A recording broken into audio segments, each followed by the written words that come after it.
নমস্কাৰ বন্ধু বান্ধৱীসকল, স্বাগতম জনাইছোঁ ভাৰতী আছামিজ কিটচেনলৈ।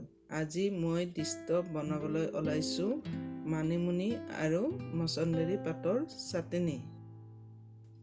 তাৰ বাবে লাগিব আধা মুঠি মছন্দৰী, আধা মুঠি মানিমুনি, বৰধনিয়াৰ পাত 5টা, জলকীয়া 3টা, আদা অকণমানি, নহৰু 5 ফুটা, 2 চামুচ মচুৰৰ দালি পানীত তিয়াই ল'ব। প্ৰথমতে মচুৰৰ দালি, তাৰপিছত জলকীয়া, নহৰু, আদা দি পিচি ল'ব।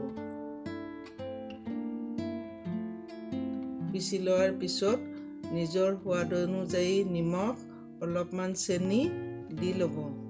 তাৰপিছত মছন্দৰীৰ পাত, মানিমুনি, বৰধনিয়া পাতখিনি দি 3 চামুচ পানী দি পিচি ল'ব।